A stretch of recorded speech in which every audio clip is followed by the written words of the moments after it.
Hello दोस्तों आज के इस वीडियो में हम लोग सॉल्व करने वाले हैं क्लास 10th के मैथ का जो चैप्टर पहला है वास्तविक संख्याएं। ठीक है, तो अगर आप पुराने वाले बुक में देखेंगे तो जो प्रश्नावली आपका तीसरा है 1.3। ठीक है, तो अगर पुराने वाले बुक में देखेंगे तो ये वाला पुराने बुक में आपका प्रश्नावली 1.3 होगा। अगर नए वाले बुक में देखेंगे तो आपका प्रश्नावली 1.2 होगा। ठीक है, तो नए वाले बुक का हमने यहाँ पर डाल दिया है प्रश्नावली 1.2। ठीक है ना, तो चलिए इस प्रश्नावली को सॉल्व करते हैं और इसका एकदम आसान तरीका बताऊंगा और हर एक पॉइंट आपको समझाने वाला हूं। ठीक है, तो चलिए इस वीडियो को शुरू करते हैं। अब दोस्तों ये वाला जो प्रश्न है ये हर बार पूछा जाता है। ठीक है, तो इसलिए इस चीज़ को ध्यान से समझिएगा और चलिए इसको शुरू करते हैं। तो देखिए इसमें हमारा क्वेश्चन है कि सिद्ध कीजिए कि √5 एक अपरिमेय संख्या है। ठीक है, तो कोई भी संख्या हो अगर रूट में है, ठीक है, और रूट से बाहर अगर वो नहीं निकल सकता, अगर निकलता भी है तो दशमलव में निकलेगा, तो वो आपका क्या हो जाएगा, अपरिमेय होगा। ठीक है, तो जैसे कि आपका मान लीजिए रूट में अगर 25 है, 25 को हम इजीली बाहर निकाल सकते हैं, तो ये परिमेय, ये वाला परिमेय होगा। ठीक है, लेकिन ये वाला नहीं निकल सकता, निकलेगा तो दशमलव में निकलेगा, इसलिए आपका अपरिमेय होगा। तो चलिए ये आपका दूसरा मुद्दा है, हल करते हैं इसको।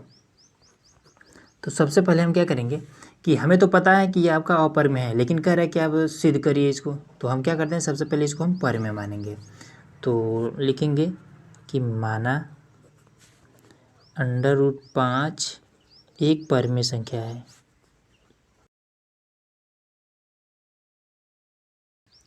ठीक है, ये काम आपको किसी प्रकार क्वेश्चन आ जाए ये काम सब में करना होगा। उसके बाद से क्या करेंगे, अब परिमेय संख्या कैसा होता है, हमने परिमेय तो मान लिया, परिमेय संख्या कैसे होता है, परिमेय संख्या हमेशा A/B के रूप में होता है, या फिर आप P/Q कहिए। ठीक है, P/Q कुछ भी कर सकते हैं, कोई दिक्कत नहीं है। तो हम क्या करेंगे, √5 के सामने हम रखेंगे A/B। ठीक है, अब परिमेय संख्या कहता है कि इसका ये वाला जो निचला भाग है ये कभी भी 0 नहीं होता है। तो यहाँ पर हम लिख देंगे कि जहाँ B ≠ 0। ठीक है, अब इसके बाद से एक कंडीशन आपको देना होता है। ठीक है, लिखेंगे कि A है ना, A तथा B एक पूर्णांक है। ठीक है,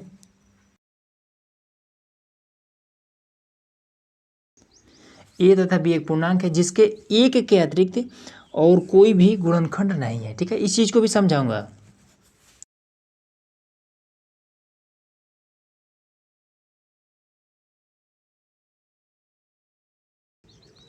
तो देखिए यहाँ पर हमने लिख दिया है कि A तथा B एक पूर्णांक है जिसके एक के अतिरिक्त कोई भी गुणनखंड नहीं है। ठीक है, तो देखिए मैं आपको इस चीज़ को पहले यहाँ पर एकदम से क्लियर कर देता हूँ, उसके बाद से हम लोग आगे बढ़ेंगे।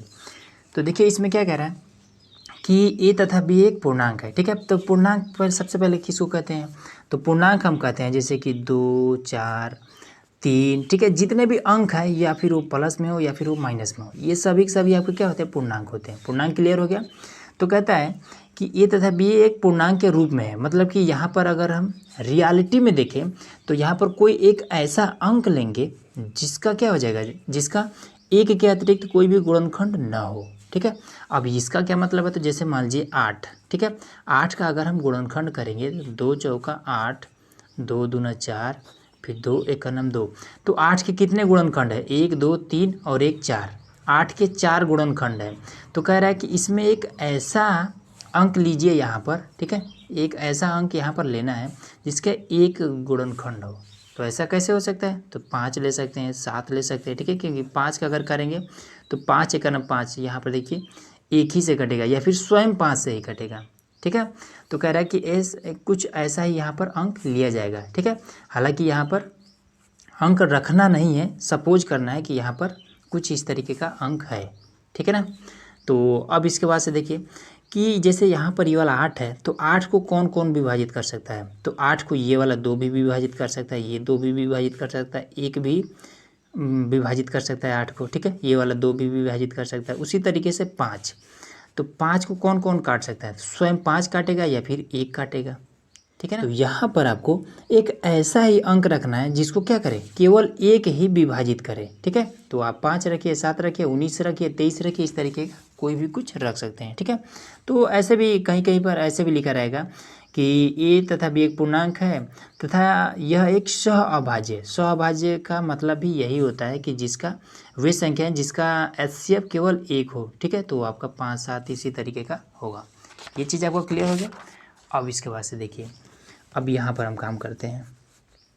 तो अंडर रूट में 5 बराबर में ए बटे में बी, ठीक है। अब दोनों तरफ में हम क्या कर देंगे, वर्ग कर देंगे। तो हम लिख देंगे कि दोनों पक्षों में वर्ग करने पर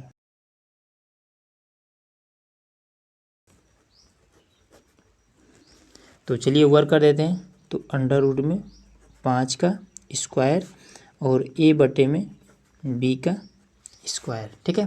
तो इसकी वजह से ये कट जाएगा। तो 5 बराबर में ए का स्क्वायर और बी का स्क्वायर, ठीक है। अब बी को इधर कर देंगे तो ये आपका 5 बी का स्क्वायर हो जाएगा बराबर में ए स्क्वायर, ठीक है। इसको मान लेते हैं समीकरण 1, ठीक है। अब इसके बाद से देखिए कि 5 को अगर हम इधर करें तो ये क्या करेगा, तो ये आपका बी स्क्वायर बराबर में ए का स्क्वायर बटे में 5। तो यहाँ पर हम एक चीज़ देख रहे हैं कि यहाँ पर ए स्क्वायर को कौन विभाजित कर रहा है, 5 विभाजित कर रहा है। तो इस चीज़ को हम यहाँ पर लिख देंगे कि अतः 5 जो है वो ए स्क्वायर को विभाजित करता है, ये चीज़ लिख देंगे, ठीक है। इतना हमने लिख दिया। अब इसके बाद से ये जो 5 है ए स्क्वायर को विभाजित करता है, तो क्या करेगा ये, अगर यहाँ पर ए भी रहेगा तो भी विभाजित करेगा, ठीक है। जैसे कि मान लीजिए यहाँ पर आपका 25 है, ठीक है। 25 को 5 विभाजित कर रहा है, अगर यहाँ पर 5 रहता है तो भी तो 5 विभाजित करता है ना, ठीक है। तो वही प्रक्रिया यहाँ पर है। तो लिख देंगे कि तब ए को भी विभाजित करेगा, कर देना है और आपका क्लियर हो जाएगा, ठीक है। ये आपका पहला स्टेप हो गया। अब सेकंड में आते हैं। अतः ए बराबर में 5 सी लेने पर, ठीक है। यहाँ पर लिख देंगे लेने पर, ठीक है। ये काम आपको सब में करना है। जैसे यहाँ पर बी है तो बी के स्थान पर हमें क्या करना, सी रखना पड़ेगा, ठीक है। और यहाँ यहीं से हम 5 लेंगे, अगर 3 रहेगा तो यहाँ पर हम 3 रखेंगे। अब क्या करेंगे कि दोनों पक्षों में फिर दोबारा हम क्या कर देंगे, वर्क कर देंगे। तो लिख देंगे कि दोनों पक्षों में वर्क करने पर,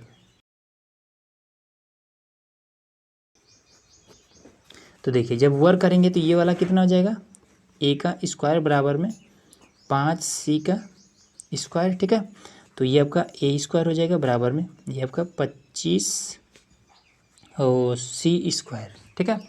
अब इसके बाद से देखिए ए स्क्वायर बराबर क्या है, यहाँ पर देखिए समीकरण में मान रखा था ए स्क्वायर बराबर में 5 बी का स्क्वायर है, तो ए का मान यहाँ पर हम रख देंगे 5 बी का स्क्वायर बराबर में आपका 25 सी का स्क्वायर। अब 5 को इधर कर देंगे तो बी स्क्वायर बराबर में कितना हो जाएगा, 25 सी का स्क्वायर बटे में आपका 5, इसे हम काट देंगे तो बी स्क्वायर बराबर में आपका कितना हो जाएगा, 5 बार में 5 सी का स्क्वायर, ठीक है।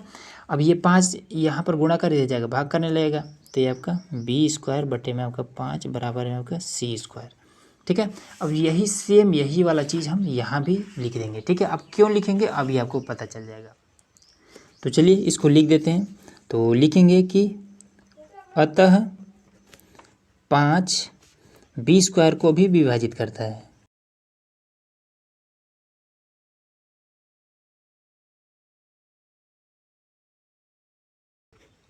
ये चीज़, ठीक है।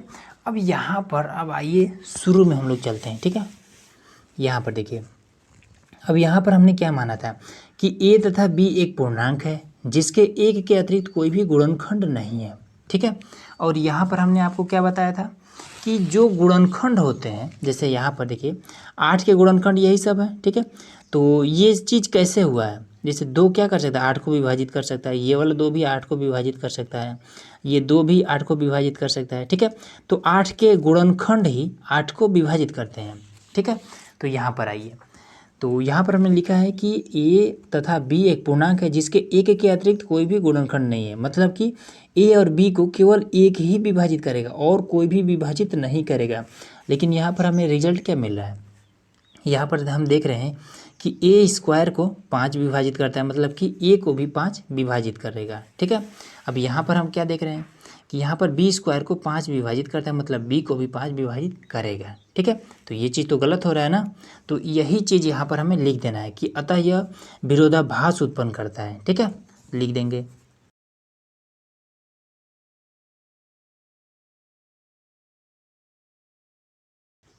ठीक है, तो यहाँ पर हमने लिख दिया कि अतः यह विरोधाभास उत्पन्न करता है, और यह विरोध, उसके बाद से लिखेंगे अगला हेडिंग कि और यह विरोधाभास हमारे गलत कल्पना के कारण हुआ है। अब ये चीज़ कहाँ पर है, तो देखिए शुरू में आते हैं। यहाँ पर हमने क्या कल्पना किया है, कल्पना किया है मतलब कि माना है। ठीक है, तो यहाँ पर हमने √5 को एक परमेय संख्या माना है। ठीक है, हालांकि हमें पता है कि ये एक अपरमेय है, लेकिन हमने जानबूझ करके एक परमेय संख्या माना है। ठीक है, तो यहाँ पर हम लिख देंगे कि और यह विरोधाभास हमारे गलत कल्पना के कारण हुआ है। तो लिखिए,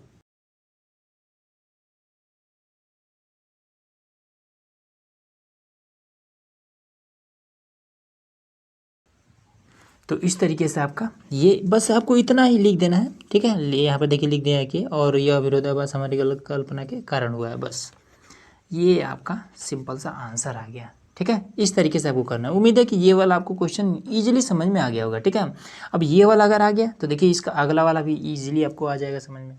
अब दोस्तों यहाँ पर हमारे पास क्वेश्चन नंबर दूसरा है। ठीक है, तो ये वाला एकदम आसान है। अब देखिए इसको कैसे करेंगे। ठीक है, पहला दूसरा टाइप था, ये थोड़ा सा चेंज है। तो सेम पहले काम करना है, हल लिखना है, फिर मानना है। तो लिखेंगे कि माना 3 + 2√5 एक परिमेय संख्या है। ये चीज़ आपको मान लेना है। ठीक है, अब परिमेय संख्या है तो परिमेय संख्या के सामने भी रखेंगे, तो इसको रखेंगे 3 + 2√5। अब इसके सामने हम रखेंगे a/b लिखिए या फिर p/q लिखिए, कोई दिक्कत नहीं है। लिख देंगे कि जहाँ q ≠ 0, और उसके बाद से लिख देंगे कि p तथा q एक पूर्णांक है। p तथा q एक पूर्णांक है जिसके एक के अतिरिक्त कोई भी गुणनखंड नहीं है।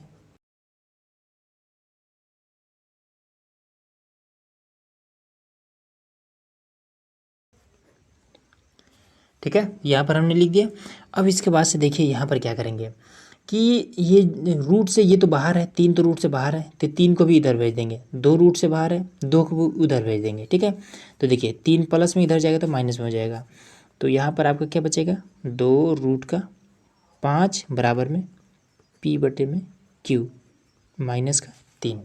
ठीक है, अब यहाँ पर ये 2 क्या कर रहा है, गुणा कर रहा है, इधर जाएगा तो भाग करने लगेगा, तो √5 बराबर में p/q और माइनस का 3। ठीक है, अब 2 क्या करेगा, इधर इसको अगर लाएंगे तो इस तरीके से आपका हो जाएगा। ठीक है, तो इधर इसमें अब क्या करेगा, गुणा करेगा, तो जब गुणा करेगा तो ये आपका कुछ ऐसा हो जाएगा, √5 बराबर में 1/2 जब इसमें करेंगे तो p/2q और माइनस में 3/2 हो जाएगा।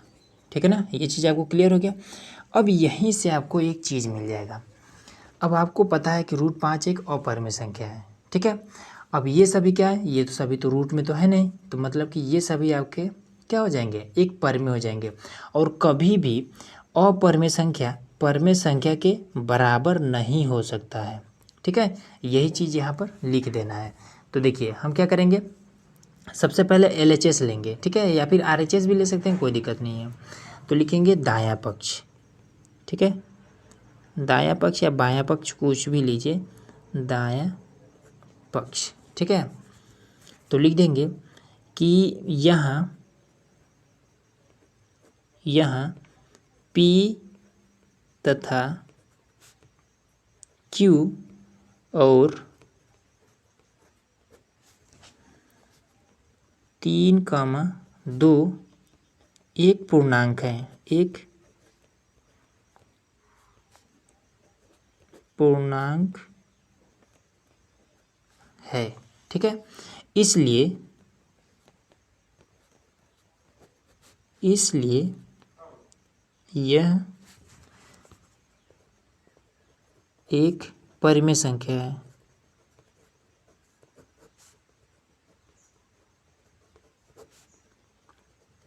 बस इतना आपको लिख देना है, ठीक है। अब इसमें क्या है, ये आपका रूट में तो है नहीं, ठीक है, रूट में नहीं है, दशमलव में भी नहीं है, तो इसलिए ये आपका परिमेय संख्या है, ठीक है। और उसके बाद से लिखेंगे बायां पक्ष, बायां पक्ष, यहाँ √5 एक अपरिमेय संख्या है।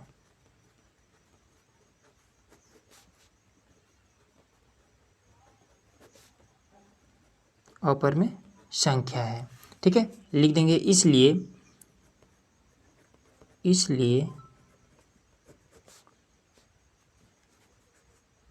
तो इसलिए इस तरीके से लिखिए, या फिर आप ऐसे भी लिख सकते हैं, ये वाला आपका इसलिए, ठीक है।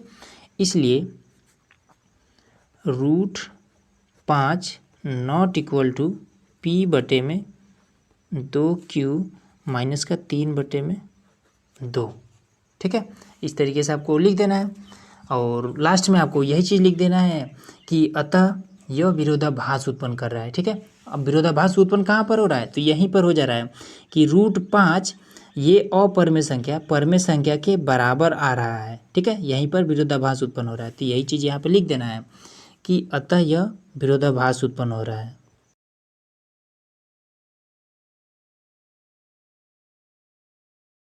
ठीक है, अतः यह विरोधाभास उत्पन्न हो रहा है और यह विरोधाभास हमारे गलत कल्पना के कारण हुआ है, कल्पना यहाँ पर हमने किया है, ठीक है। तो लिख देंगे कि और यह विरोधाभास हमारे गलत कल्पना के कारण हो रहा है।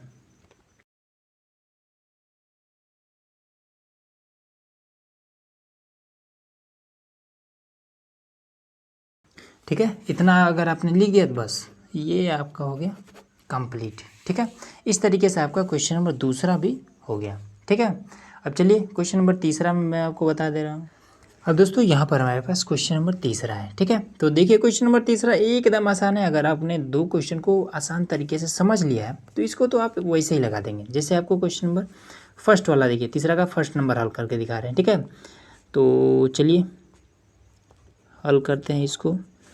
तो सबसे पहले लिखना है कि माना 1/√2 एक परिमेय संख्या है।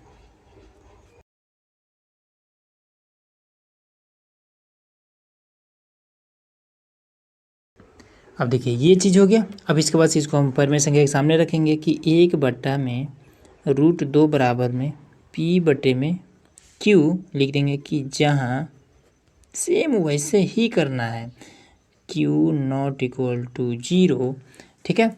और इसके बाद से फिर लिख देंगे कि P तथा Q एक पूर्णांक है और इसके एक के अतिरिक्त कोई भी गुणनखंड नहीं है।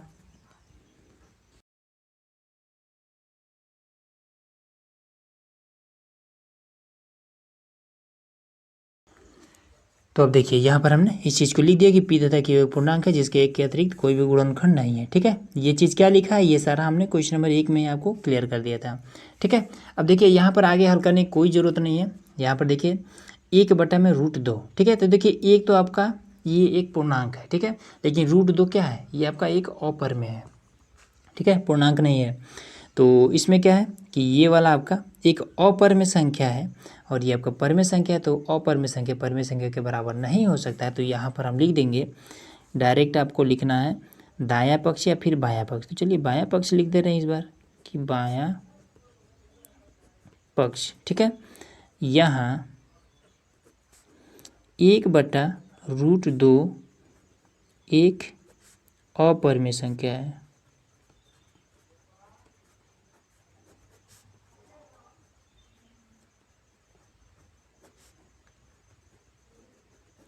अपरिमेय संख्या है, ठीक है। और उसके बाद से लिख देंगे दायां पक्ष में, दायां पक्ष, ठीक है। तो इसमें लिख देंगे कि P तथा Q एक पूर्णांक है, पूर्णांक है, ठीक है। और सभी पूर्णांक आपका कि एक परमेय संख्या होता है, ये चीज़ भी याद रखिएगा। ये क्या है कि p तथा q एक पूर्णांक है, इसलिए यह एक परमेय संख्या भी है।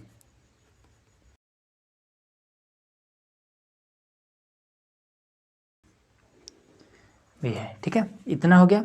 अब इसके बाद से लिख देंगे इसलिए √2 ये आपका p/q के बराबर नहीं है, ठीक है। तो अभी इस यहाँ पर लिख देना है आपको कंडीशन कि अतः यह एक विरोधाभास उत्पन्न कर रहा है, ठीक है। कौन विरोधाभास उत्पन्न कर रहा है? ये वाला, ठीक है, कि अपरमेय संख्या परमेय संख्या के बराबर हो जा रहा है, लेकिन ये चीज़ ऐसा नहीं होना चाहिए। तो यहाँ पर लिख देना क्या था, यह विरोधाभास उत्पन्न का हो रहा है, और यह विरोधाभास हमारे इस गलत कल्पना के कारण हुआ है। बस ये चीज़ यहाँ पर लिख देना है।